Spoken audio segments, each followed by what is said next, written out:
you know, I got two special guests here, and you know, I'm gonna let them introduce themselves first. So, could you please? It's your boy Kvocalz, look good.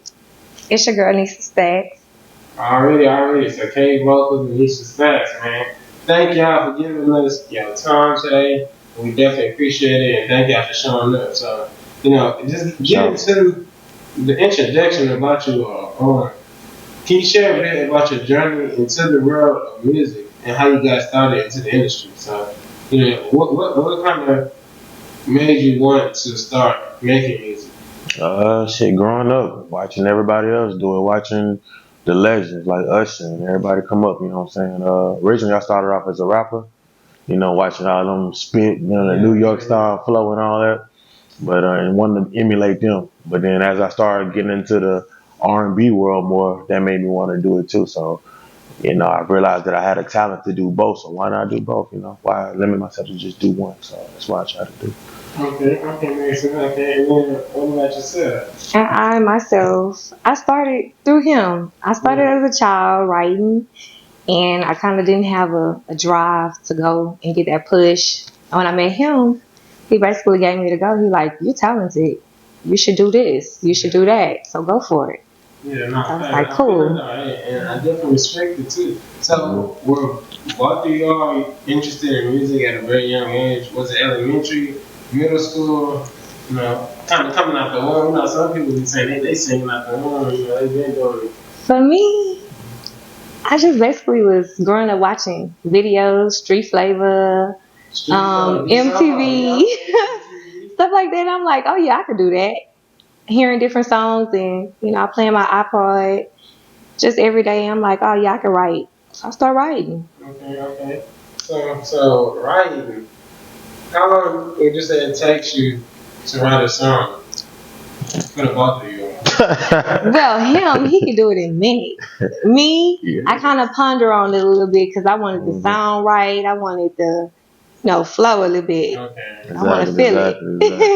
Exactly. Since you know, you say you write in a minute, is a lot of that stuff freestyle and then you want to put it on the paper, or you know, your thought process just moves that fast? So it depends on what it is. So if it's a rap song, nah, I ain't freestyle or nothing. I'm the worst freestyle ever. I ain't gonna lie to you. I'm sitting there trying to get the rhythm and trying to get the cadence right, and then I go back and write it. If it comes to R&B, yeah, I'm a freestyler pretty much, and then I just go in and add. Like when me and her sitting around just writing R&B songs and stuff like that, I freestyle a lot of it, and I get her input on it, and then hear what she got going on, and then we'll just go from there. You know what I'm saying? That's true. And kind of feed off each other. Off each other, yeah. Exactly. That's definitely the way to go. So, how would you describe your unique style and sound in the R&B and rap genre? My style, unique. I won't say that it hasn't been done before, but I am different from my mind state and from the previous situations that I've been in, and the situation that I've seen a lot of my friends be in. You know what I'm saying? But I mean, it's pretty easy though. It's pretty cool, you know. It's easy. Okay. What about yourself? I kind of see myself going in my artist favorite is Nicki Minaj. So I'm kind of like singing. I'm kind of rapping. That's kind of like the style I'm trying to drift into. Not trying to be her. I'm going to create my own lane. But I like her style. Yeah. She's different for sure. Yeah. Most definitely. Yeah. So when it comes to inspirations and influences, who are some artists or just, you know, people that you looked up to that was in the music game? Me first. You go first. You got it. All right, cool. Influential, I'm gonna say, anybody who know me know I was listening to Trey Songz, The Weeknd, Tank, all three of them R&B in my rotation. Exactly. As far as rap goes, I'm always listening to Zero. I'm always listening to Slim Thug. You know what I'm saying? And B King. That's just my go-to. So you know.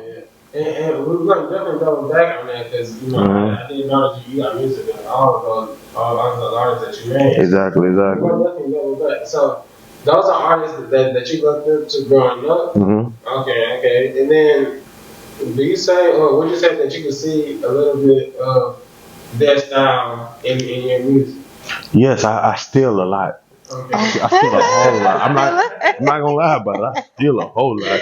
Yeah. I'll go to a Trey Songz song and see how he did it, and then when I hear a fresh beat, I'll take a line from it and then and incorporate it in my stuff. You know, Weekend, same thing. Weekend, oh, I'm definitely stealing from him. It works. Why not? You know what I'm saying? So hey. Right. No, I feel it though. Hey, look, if the fans love it, you know, why not? Exactly. Don't fix it. Exactly. That's right. So, you know, on to you. Who are some artists or just anybody that you look up to?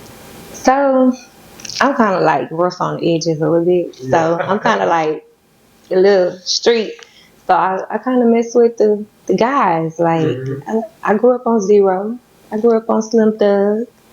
But when it comes to like the female side, like I said, I'm messing with Nicki.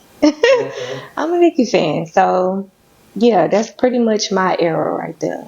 That's my lane, dealing with the singing and rapping.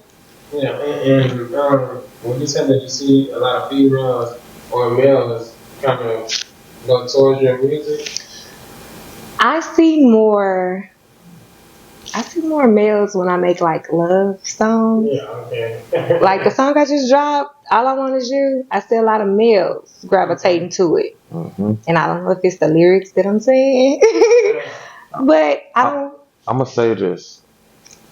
It is the lyrics you're saying, because the lyrics you're saying, all I want is you, that's what us as men want to hear from our woman. okay. So when she says it, and other guys can sit there, even if we not riding around listening to female music, but if we hear that track, all I want is you, we gonna listen to it and be like, damn, I wish my woman gonna talk to me like that. You know what I'm saying? So when she's saying it, exactly, that's why more males are gravitating to that particular song. Yeah, that's it. So with that being said, you know, we want to talk about this, your upbringing for both of y'all. So, are both of y'all originated from Houston? I am. Yes. So Northside, Southside. I'm Northside. Northside. This Southside. Southside. Okay. So I'm from the Southside, you know. So. Oh, y'all Southside boys, okay?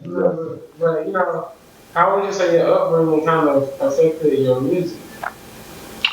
For me, I listened. Well, me personally, I didn't listen to a lot of them, but as I got older, a lot of my family listen to a lot of Kiki, because he's from the South. You know what I'm saying? A lot of Kiki. So I had no choice but to gravitate toward him. But when I did, I'm like, hey, this motherfucker dope. You know, so I see why he a legend. You know what I'm saying? So a lot of the Southside people play the part. You know, Killer Colleons and all of them, they play a lot of part. You know what I'm saying? A Lil Flips, you from Sunnyside, you know what I'm saying? So that played a big part on the style of music that I listened to and the lyricism that I tried to do as I got older, you know what I'm saying? Try to do it myself. So Southside played a big part. We are the best side of Houston, you know what I'm saying? I don't know about all of that. I don't know about all of that.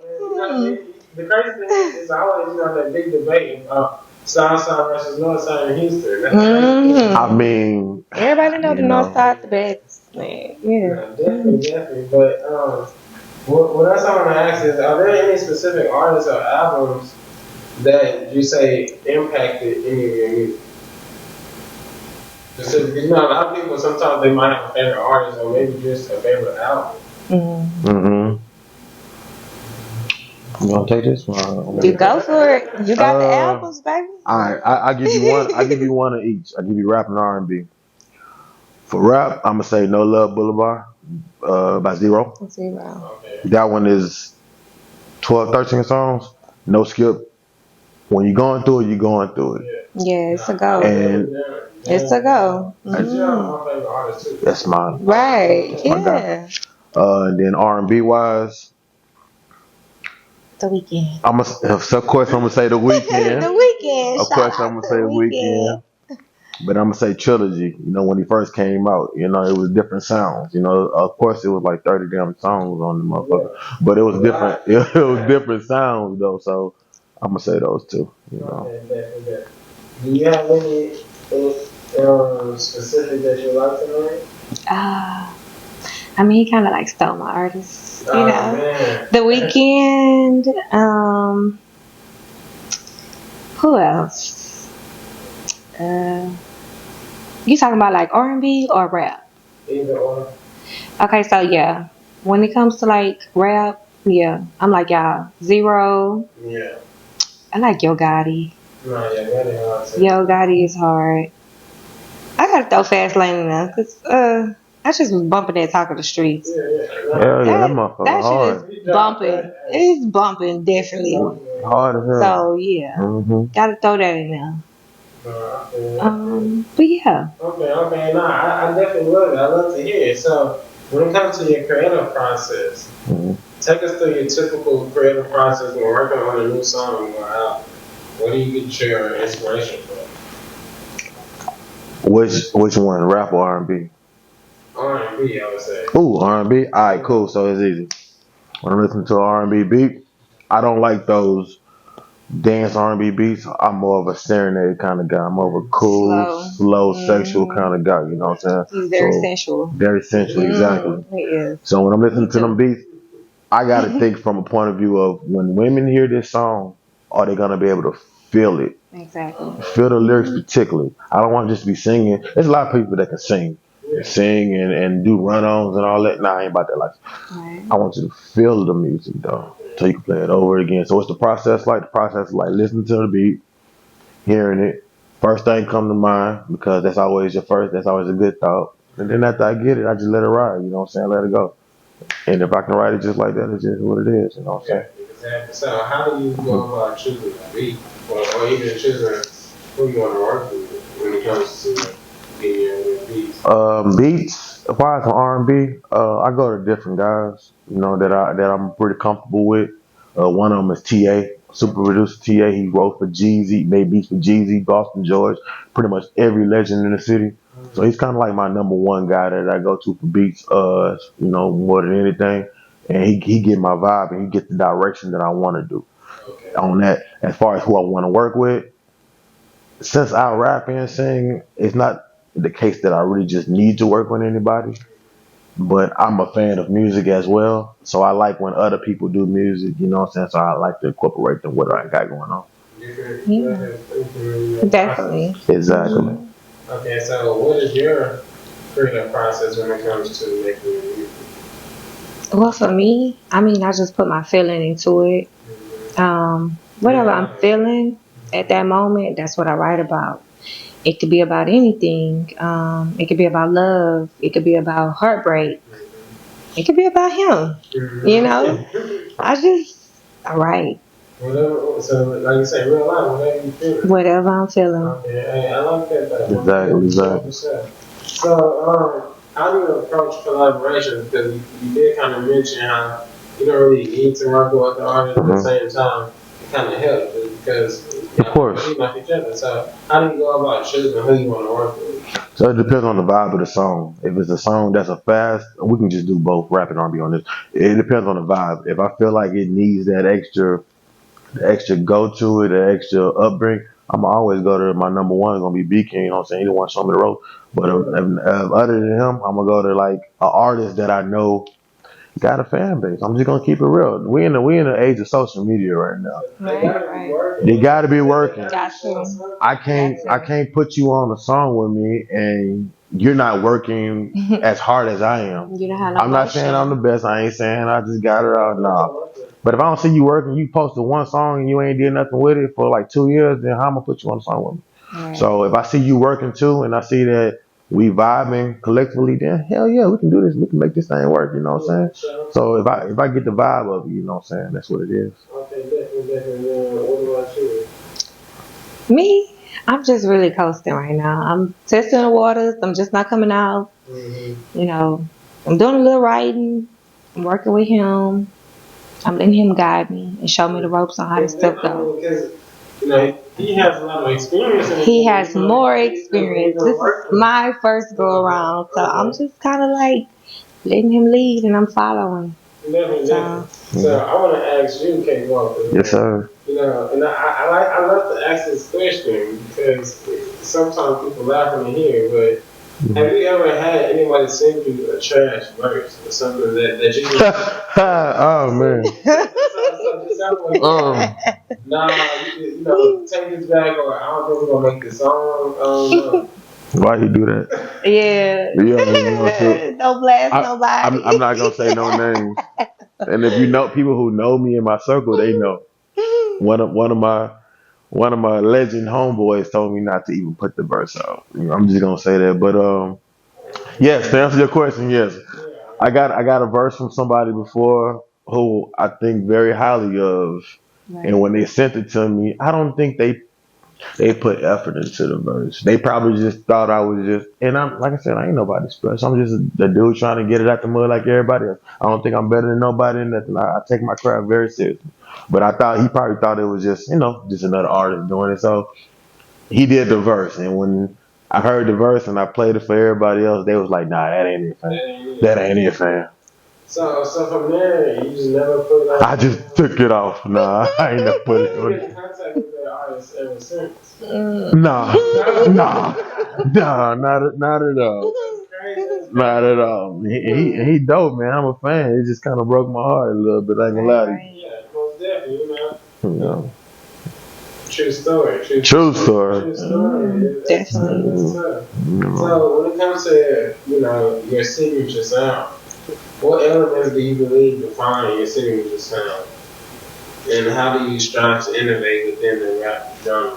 And the rap genre, my signature sound, it would be pretty much, even though I make music for the clubs, I like to talk about something within the lyrics of it.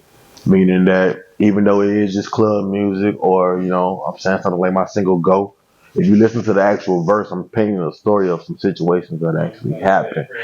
It ain't just me rapping and just saying the first thing that come to mind just to make it sound good. Yeah, we living in a time right now where everything is, off of movement, and it got to be a cadence, and with TikTok and everything, you got to be able to move to it.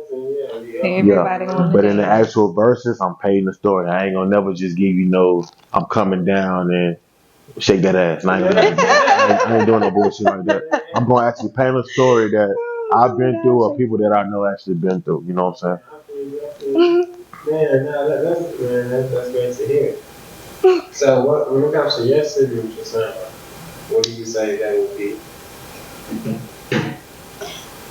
As I said, my signature sound, I mean, I'm trying to go in the flow of gravitating to like what Nicki Minaj, her range was.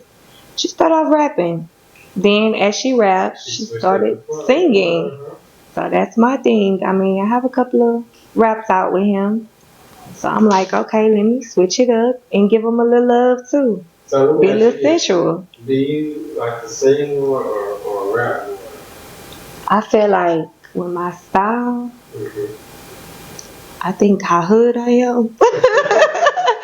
I'm more of a rapper. Yes, she is. But, cause like, he be like, you a little too stiff. Yeah. So, I think I should rap. But then the love side of me be like, I just want to be more seductive, more sensual, Okay. And she got a nice voice with that cadence, how she do it too. We make them motherfuckers sound real good, you know what I'm saying? So, yeah, shout out to him. Yeah. Cause my man be doing damn thing. Exactly. I definitely love to hear it. Exactly. Yeah. So, talking about your latest project now. Okay. Tell us about your latest project. What can fans expect, and how is it different from your previous work? So from my previous works, that was just growing pains. Me making music that sound good to me, staying to my style. Like I said, half of it was rap. It's always gonna be half rap, half R&B. So that's just who I am. Cause my support system has told me that I'm really good at both. So why not do both? So cool. Gotta be versatile. Exactly. Gotta be versatile. Right. So how's it different from my previous projects? This EP, I put more effort in it for the simple fact that from my last project before that, Sex Level Heartbreak, that was like in 2020, something like that. My life changed from after that. It changed differently. So I recorded a lot more music, a whole lot. So it got to the point that I made an album, which is about to come out in January, February timeframe, right? But the songs that didn't make it to the album, that I felt like I didn't want it just to go away, I put them on the EP. And I tried to put them in a way that it was a sound and not just thrown any kind of way where you just listen to it and be like, oh, next. And I want you to get an actual story from it and jam to where you hear it. And when you're done listening to it, you be like, damn, I want to hear more from this motherfucker right here. So, exactly. No skip. So. Okay. I definitely love that. So, were there any challenges or breakthrough moments during the creation of this project? The biggest struggle that you had to face? The challenge is the only challenge I had on the whole project of that EP was the song that meant, well, one of the songs that meant the most to me. You know what I'm saying? Because my favorite song on the EP is gonna be "All I Want Is You" with her, because that meant a lot to me. But other than that, was "No Love" featuring my favorite artist Zero. The challenge was though, go back Great to song. great song. The question that you asked me before, was there any rapper on there that gave you a trash verse? The featured artist that we had on the song with me and Zero, I had to take it off. That was the challenge because there was another artist that was supposed to be 3 people. It was me, the legendary Zero, and then another artist. Right. And we had to take them off You can't say no because names. hell no, had to take them off though. Yeah, so I would love for his verse to been on there. It would have brought more to the EP. It would definitely would have got, in the world of Spotify and all that, it definitely would have got me more strings, but True. just couldn't do it. Wasn't worth it. But hey, it still came out of the banger. So I appreciate that. I appreciate that. They did their thing. Yes, yes. So, how do you think your music has evolved since you first started? I got more deeper. I got more connected to the streets as far as saying me being this past couple of years, like I said, my previous projects, my life changed dramatically for the good. Okay. You know, I hooked up with, like I said, B King, went on the road with him, different cities all over the United States, seriously, and I seen the different cultures of music. So that made me write in a different type of way when it comes to the rap side. It made me write in a different type of way. If you listen to my previous music, it was a lot of energy, a lot of feeling for what I thought I knew at that time. But after that, once you see the business of everything, and you see the culture, how it swings, and you see how the music goes in a different direction, then yeah, it made me switch up, a whole lot. You know, and it's crazy because a lot of people do tell you too, traveling around, open your eyes. Yeah, like, of course. It's definitely going to help you see a lot of your music too. Of course. Definitely. So, even though you still just getting started, how would you say that your music has changed since you first began? Or can we at least talk about when you first began? I mean, like, when I first began, I knew how to, make a song, but I didn't know how to, order it. And then when I met him, he was like, oh, nah, you stacking everything. You need to separate this. You need to put this here, there. So, I mean, I got a lot of order now than what I had before. Okay. So when I write much different than when I started out. Okay, makes sense. So, what challenges have you faced in the music industry?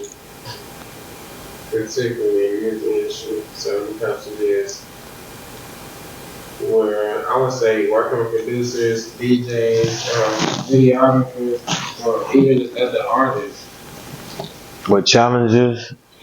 That it don't matter how good the record is sonically, you still gotta push it. You still gotta put it out there. You can record it, have it sound good, have the best feature from the top dog, and put it out there on all the DSPs. But at the end of the day, it still can just sit there like nobody ever heard it. You still got You still got to get out there and make them DJ runs. You got to talk to the people. You got to get off the internet. You post your music and your stuff on the internet. You got to get off the internet. You got to go to these different cities. You got to go to these different platforms. You got to do the interviews with TreMarkelTV. You got to be everywhere in order to get your brand across. Because ain't nobody going to do nothing with you. These labels ain't going to invest in you if you don't say you're working for yourself. You got to work. So, and that's one thing that, I'm going to say this again. I'm always say this. B King taught me that. So, at the end of the day, that's one of the challenges that I make, knowing that at first I was just putting the music out thinking that it was going to gravitate to everybody on my social media. It don't work like that. You got to get out the house. Yeah, that's even for big artists, whether people realize it or not. Whether they want to put that grind in, they team is making them put that grind in. They going on tour, they going on these different podcasts back to back to back. Whenever they release a project and release it for that. Exactly. But even talking about the industry and promoting yourself, how would you say it? I would say, what is some good advice for a young artist that wants to, start making music or start promoting themselves and don't know where to start? What's some good advice for them? Don't know where to start? Get you a good, pay for a beat. It's good to go online on YouTube and get these beats, but lock in with a producer. Not really worth it. Sometimes it is, sometimes it's not. It's a gamble. But normally times when you do that, you paying for a beat that everybody and their mama got to. Mm-hmm. Find your producer, get you a good beat. After that, go to a studio that got good quality. A lot of people, Engineer. An engineer. Get you a great engineer because you somebody record your music and you get that mixed version, right? You put it in your car. It sounds cool, but when you go in the club and they play a record that's already been mixed and mastered, or even mixed real good, but then they play a record right behind it, and that motherfucker drop low, and everybody in the club looking like they don't know who you are.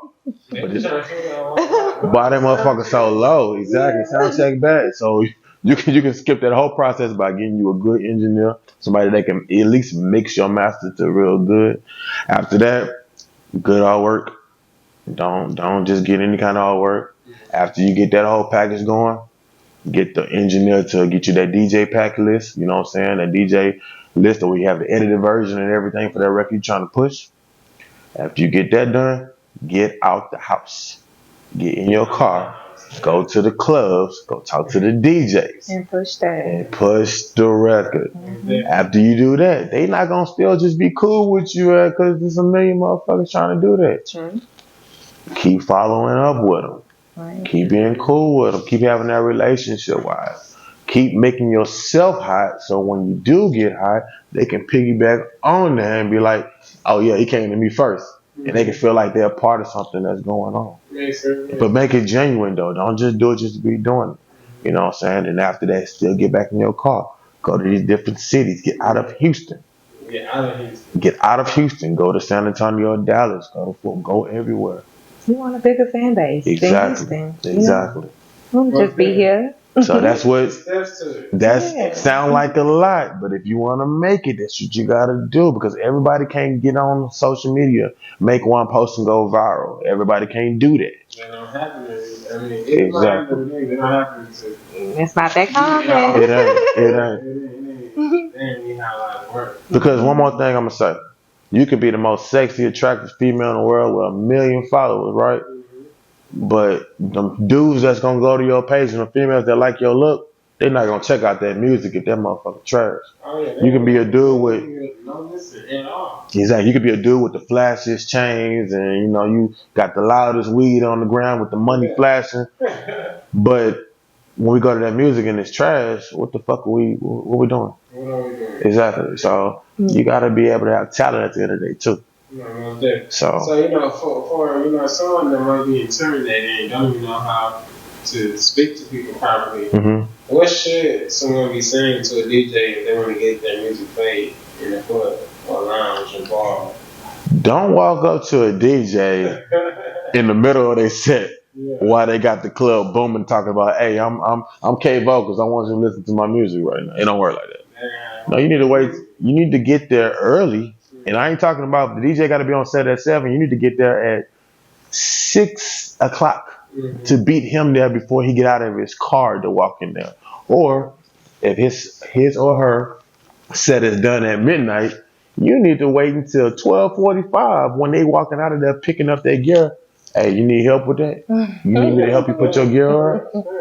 You need to talk to them like a person. They know who you are. Because if they know you just trying to do it for business, guess what they're going to hit you with? Well, my fee is blah, blah, blah.